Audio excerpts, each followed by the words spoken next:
So yun mga kabagis, magpapabricate tayo ngayon ng trusses. So ayan, naka-set up na yung ating pattern, kaya papabricate tayo ngayon. Bali dosing ganyan yung gagawin natin mga kabagis, kaya may oras pa naman, kaya siguro makakatatlo, apat pa tayong gawa niyan. Kaya sige kabagis, samahan niyo ako, banat. Isang maganda at mapagpalang araw sa inyong lahat mga kabagis. Sa araw po na ito ay magbubuo tayo ng steel trusses mga kabagis, at syempre ang materials natin ay angle bar na 2x2 by 316, tsaka uno media o 1 in 1 half by 316. At sa nakikita nyo yung yan mga kabagis ay kinakabit ko dyan yung ating bottom cord. So yan po yung isang maganda mga kabagis kapag may pattern ka na, kasi patong ka na lang ng patong, susundan mo na lang yung pattern mo. Tsaka kagandahan sa may pattern mga kabagis ay iisa yung pagklase ng fabricate mo pa, kaya hindi siya yung trusses, hindi siya magiging mataas yung isang parte, yung isa pababa. So yan mga kabagis, ang sinusunod yung kinakabit ay ang ating top cord. So dyan po natin papatong yung mga parlina sa taas niyan. Yung si parlins natin, dyan po kakabit sa top cord niyan mga kabagis.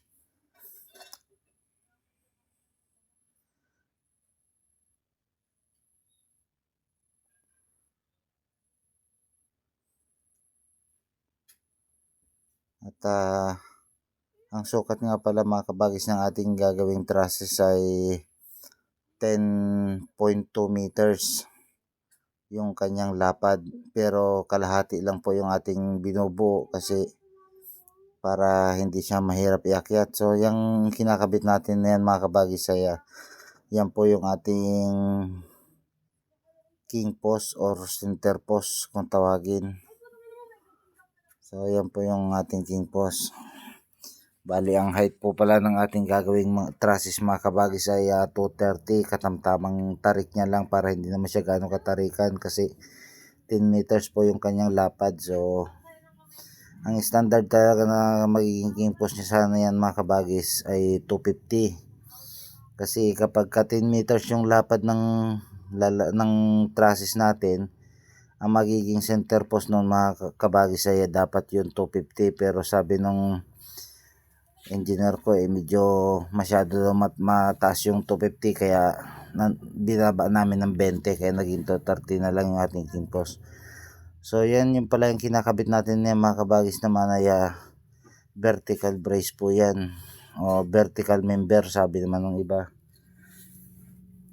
Kanya-kanyang paraan din kasi mga kabagis sa paggawa ng trusses. Mayroon yung ibang mga kabagis, pag nagawa sila ng trusses ay actual, doon sila nagbubuo ng trusses sa itaas. So para sa akin mga kabagis, medyo matagal yung ganong proseso ng paggawa.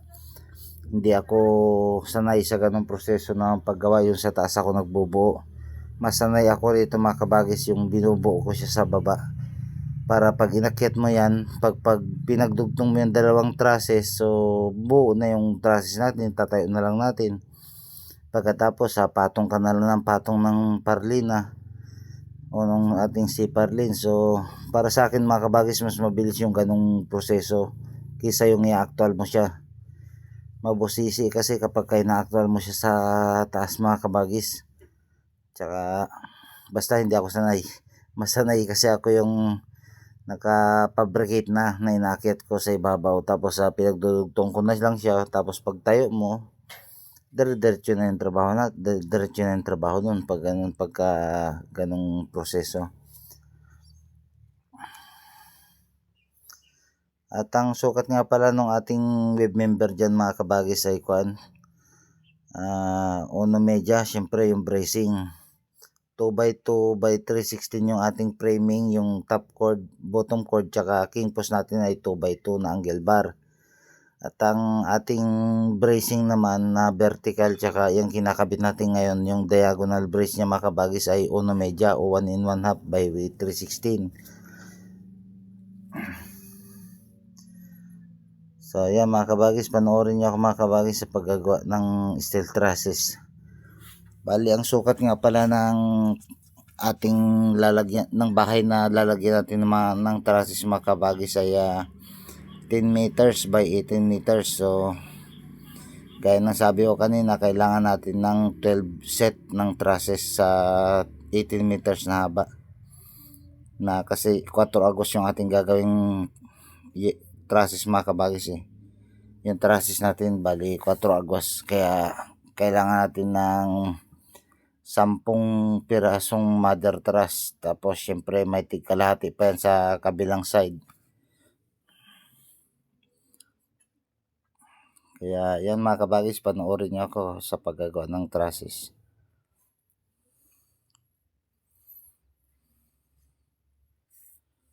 So solo vlogging pala tayo ngayon mga kabagis, kasi wala pa yung ating kasama. Bali Lunes pa sila papasok, kaya solo muna yung ating pagtatrabaho sa ngayon. Total fabrication pa lang naman tayo Naputol-putol ko na pala yung ating mga mother truss dyan mga kabagis, yung ating mga web member dyan mga kabagis, tsaka yung ating top cord tsaka bottom cord, kaya buo na lang tayo ng buo. Naputol-putol ko na yun lahat, yung ating top cord, ating bottom cord, ating king post, yung vertical brace at saka yung diagonal, nakaputol na po yun lahat. Kompleto na mga kabagis yung ating 12 set. So ayan, nakatapos na tayo ng isa. So same process lang sa paggagawa ng steel trusses mga kabagis, basta may pattern ka na, ganun lang yan mga kabagis. Paulit-ulit na lang yung gagawin mo kapag may pattern ka na, patong ka na lang ng patong. Kaya mas para sa akin talaga mga kabagis, so akong tatanungin ninyo, mas gamay ko yung ganitong pagtatrases, yung i-assemble ko muna sa baba bago ko siya iakyat. Yung pag inakyat ko siya mga kabagis, binubuo ko na lang siya, pinagsasalubong ko na lang yung mga, pinagdudugtong ko na lang siya, sa madaling sabi. Kumpara yung isa-isa mo siyang bubuin sa taas siya mga kabagis, na lalagyan mo siya ng mga member mo, mga web member niya, diyan mo kakabit sa taas. So napakadelikado, tsaka kailangan pa natin ng mga kabagis, kailangan pa natin ng scaffolding o andamyo pagka ganun yung ating proseso ng pagtatrases. Hindi kagaya nito mga kabagis, kapag gaya niyan, nabuo na natin siya. Pag inakit natin yung mga kabagis at pinagdugtong doon sa ibabaw, pag tayo natin, yun na yun, mas mabilis siyang gawin kumpara doon mo pa ikakabit yung web member sa ibabaw, yung vertical bracing doon pa ikakabit, mas matrabaho yung mga kabagis. So ayan, nakaisa na tayo ng buo mga kabagis. At kung nakaabot nga pala mga kabagis sa parting ito ng ating video mga kabagis, paki-like and share naman yung ating video. Huwag mo na rin kalimutang mag-subscribe mga kabagis, at mag-comment para alam ko naman kung saan nakakaabot yung ating video. Maraming pong salamat mga kabagis. So ayan, panoorin niyo ako sa paggagawa ng trusses mga kabagis. Same process lang naman mga kabagis kapag gumagawa ng trusses, basta importante mga kabagis, mayroon na po tayong pattern. Kapag may pattern ka na, kasi mas mabilis na magbuo. Ayan, panoorin niyo ako mga kabagis sa pagbubuo ng steel trusses. Tara.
So ayan mga kabagis, basta may pattern na tayo, mabilis na tayo makapagkagawa ng trusses kasi patong na lang tayo ng patong dyan.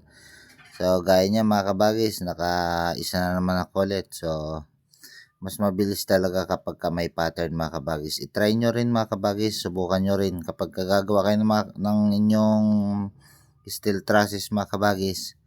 Subukan nyo rin na maggawa muna ng kalahati ng trusses, tapos yun na yung pinaka-pattern nyo. Bali, patong na lang kayo ng patong. So, gaya nyo, nakita nyo.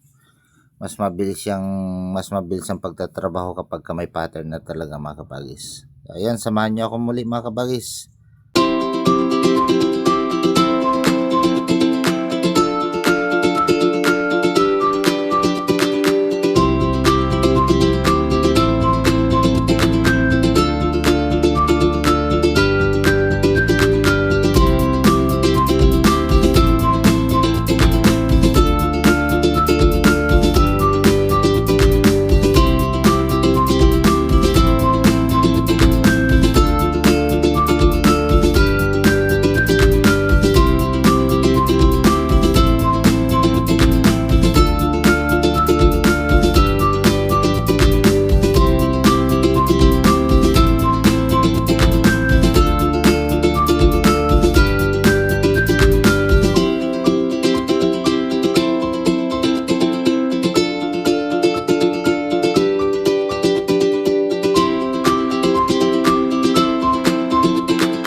ito na nga po mga kabagis yung ating steel trusses, nabuo na po natin.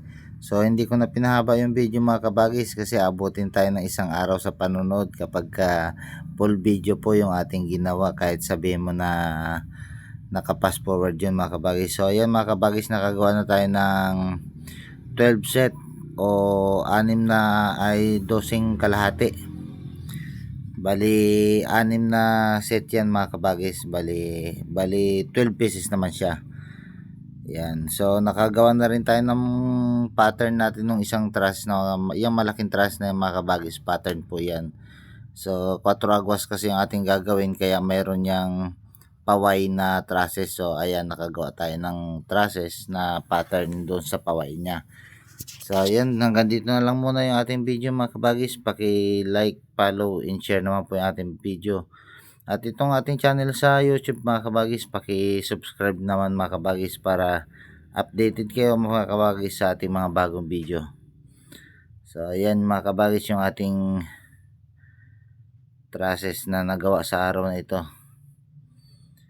So hanggang dito na lang muna yung video natin mga kabagis. Marami pong salamat sa panonood at paki-subscribe ng ating page mga kabagis para updated kayo sa ating video. Marami pong salamat. Yeah.